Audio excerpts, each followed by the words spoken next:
ডমচুরের বাঁকড়া ৩ নম্বর পঞ্চায়েতের অন্তর্গত বাঁকড়া রশিকল সর্দারপাড়া এলাকায় বেহাল রাস্তা সংস্কারের দাবিতে স্থানীয়দের পথ অবরোধ। এই রাস্তা দিয়েই পৌঁছাতে হয় গ্রামীণ হাসপাতালে। অভিযোগ, এই রাস্তাটা 2011 সালের পর থেকে এখনও পর্যন্ত কোনো সংস্কার করা হয়নি। ভাঙাচোরা কর্দমাক্ত এই রাস্তার ওপর দিয়ে স্কুল, কলেজ বা হাসপাতালে যেতে হয় মানুষকে। প্রায় 1005 মানুষের নির্ভর এই রাস্তাকে বেশ কিছুদিন আগেও নতুন করে করার জন্য পঞ্চায়েতের কাছে আবেদন করা হয়েছিল। প্রশাসনকে জানিয়েও কোনো সুরাহা হয়নি, কেবল প্রতিশ্রুতিই পাওয়া গেছে।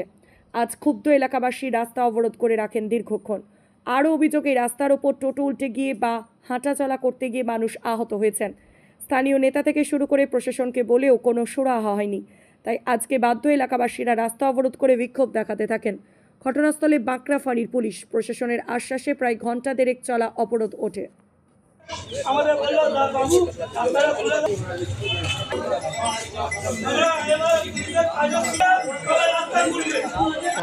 এই আমাদের এখানে রাস্তা, ড্রেন এগুলো তৈরি হয়নি এখন। আর এই যে রাস্তা আমরা দাঁড়িয়ে আছি, রাস্তা 10 বছর ঊর্ধ্ব হয়ে গেছে।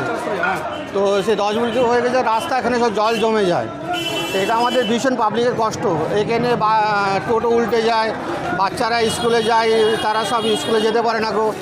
মানে ভীষণ দিকেই পানি থাকলে জমে যায়, যেতে যাওয়া হয় আর কি। তো এখন আমাদের জানিয়েছিলাম পঞ্চায়েতকে, প্রধানকে, সবাই জানে, পিটিশন করা হয়েছিল।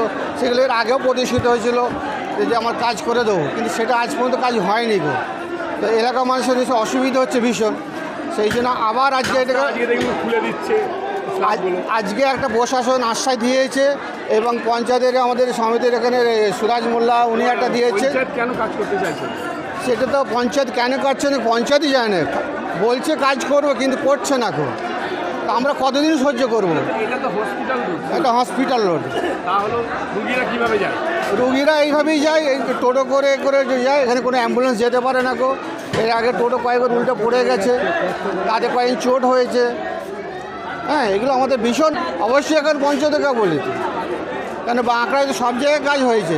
শুধুই আমাদের এই রসিকালের এই এলাকা থেকে, এখান থেকে এই হসপিটাল রোড যেটা আমাদের হসপিটালে যাওয়া যায়, এখানে কবরস্থান আছে আমাদের এখানে। লোক মারা গেলে যে কবরস্থান নিয়ে, তাতে ভীষণ অসুবিধা হয়। লোকে সব জল কাদা মারিয়ে সব যেতে হয়। বাইরের লোক আসে, তারা বলে কোন জায়গায় তোমরা বসবাস করছো, এরকম একটা কথা বলে। আমাদের খুব খারাপ লাগে। তো যাতে আমাদের কাজটা হয়, প্রশাসনের কাছে আমরা অনুরোধ করছি, বা আমাদের পঞ্চায়েত প্রধান থেকে আরম্ভ করে প্রশাসনের কাছে অনুরোধ করছি যে আমাদের কাজটা হয়। এটা আমাদের রিকোয়েস্ট এলাকার তরফ থেকে। আপনার নাম? আমার নাম আনিসুর রহমান সর্দার।